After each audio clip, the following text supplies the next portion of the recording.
Welcome back. Thanks for tuning in.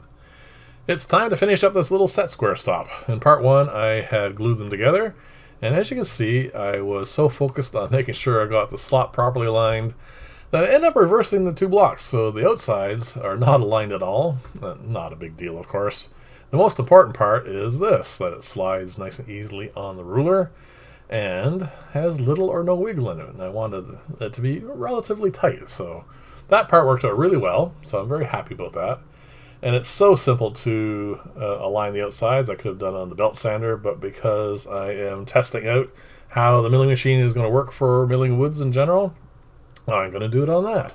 So as you can see, this is too long. Not a big deal, again, because I kept one of these. I remember I had cut originally 3 of these, and I was going to pick the best 2. Well, I kept that, and I am going to just set this in here, and as you see, it's nice and snug fit, which is great because I am going to have to take this in and out a couple of times. I want to make sure the threads stay well, and like I said, it worked out really nicely. Then after it's been properly seated, all I need to do is line it up a little bit more, make sure it's flat and true, and then run a mill over it. As you can see, it sticks out quite a bit. And this is supposedly brass, and brass, I've machined brass quite a bit, and I'm quite familiar with it. This is probably a slightly different alloy of brass than I'm used to. It didn't machine quite the same, but it machined fine. It was not a big deal to take this down, and I turned out getting it nice and flush. The nice thing about having a really tight fit for seating that in, the screw part of it, I had to take this out a couple of times because once I machined it down this way, I put it into the actual unit itself and snugged it down nice and tight because I want to make sure it stayed nice and tight. And then I obviously tried to put the ruler in, and as you can see here in a few minutes, it didn't go in. So again, because these are a little bit different, because I did a little extra work on the actual unit itself after the fact. I had to make some minor adjustments on it that I didn't do to this one. It was slightly out of alignment as far as the thickness goes. That's not a big deal. This is a simple matter of pulling it out, putting it back in, and milling it one more time. So the first time through, you can see here, it's nice and smooth. It's flush. But if you look at it now, it's down a little bit. And that's because there's a little bit of discrepancy between the two, and that's, again, not a big deal. The oddest thing I found about that, though, was it's not truly centered in the hole. I was quite surprised, to tell you the truth. It is a little bit more to one side than the other. I suspect these are just, obviously mass-produced in some sort of injection mold. But again, it doesn't matter. It's cheap, it's functional, and it does, like I said, does what it needs to do. And because you don't actually get to see that part of it, it's not a big deal at all. So there you go. This is the first time I think I was setting this in, and I had to use the unmachined one because you notice there's a little bit of a taper there, and that taper helps it set in properly the first time. And then, of course, I switched over to this one. And this is when I put it in here, and I was realizing it's not going to go through. And again, not a big deal. Just ran it through one more time at a slightly different depth, and it was good to go. And I'm very happy with how, not just I've machined brass lots. It's not a big deal. I'm very happy how the Apple is working out. It's I'm not sure if it's softer or not compared to oak. But it's easy to work with. The biggest problem with I've noticed was there's a fair amount of worm tracks in it, and as far as I'm concerned, that just adds character to it. So I'm very happy with that. This is not the bolt I'll be using, by the way. This is just one I put in just to test it out.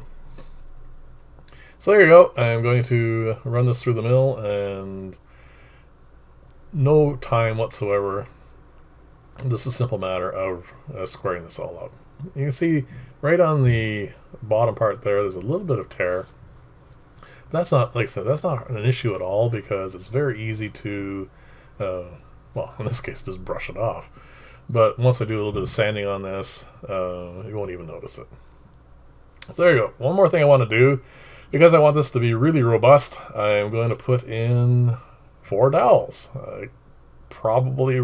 massive overkill, but again, once done, I won't ever have to worry about it. And also, again, as I was saying so many times now, you're probably getting tired of hearing it, I'm testing things out. I want to see how well Apple's going to hold this kind of pressure, because I'm setting these in quite firmly. As you're going to see, I'm going to be whacking it here with a mallet in a couple of seconds, and it takes quite a bit of effort to get them to seat properly. And by the way, as I'm talking about the mallet, I'm really happy with this thing. I am going to be actually making another one shortly, because of the big windstorm we've had here recently. A bunch of trees got knocked down, and people left, well, they had trees that were once nice in their yard, and now they're just logs. They cut them up for them to be taken away. So I've managed to collect a few of them, some oak and some other maple and that sort of thing as well. So once they are dried out, I'm going to take one of them and I'm going to make a round mallet out of it. I'm going to do that on a lathe. So you see I pounded them, and you can see at the top where I was hitting them, they were beginning to round over, so that's excellent. I mean, that's lots of force, and the apple held up really nicely. There was no issues with it. I didn't see any cracking or anything along those lines, and now it's a simple matter of taking this out and sanding. I won't show you the sanding process. I used a block here with adhesive sandpaper. One side was 220 and one side was 120, so it worked out really well. It needs more sanding at this point, and you can see one of the worm tracks there. And I thought about at one time trying to machine that out and make this a lot smaller, but I decided, what's the point? It is a tool, and it will get used. So, and that reminds me, the end of this video, it is not going to be finished, but I'm going to put up a little short and show you the actual finished. I put some boiled linseed oil on it, and one thing I really noticed in the difference between oak and apple really absorbs linseed oil. I'm going to, hopefully if I remember to do this, I'm going to put up a short showing you it as it just soaks right in. It's kind of cool. So there you go, nice and square.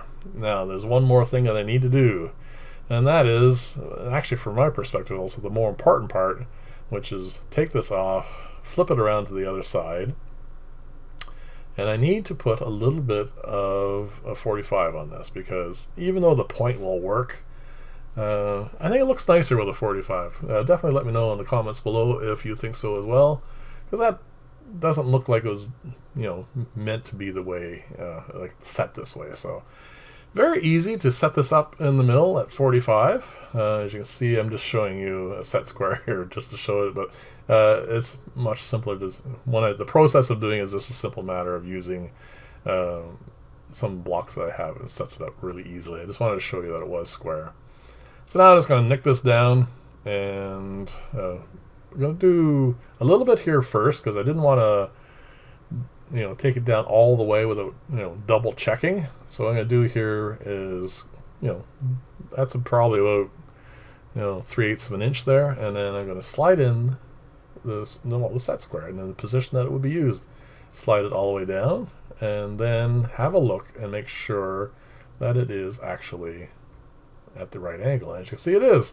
So I'm going to take it down a little bit more, and just mostly for aesthetics. You can see here a little bit of a nick at all is all that matters, just to soften that edge. And you can see a nice worm track there, and of course there's some more stuff in there as far as it needs more sanding, but that'll be all done, and I'll show it to you in the short. So there you go. It's nice, and well, it's square. It's got a 45.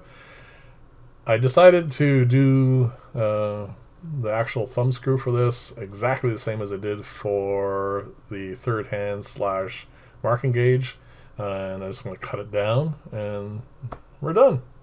So there you go. It's all finished now, and I will do the oiling on it and put that up as a short.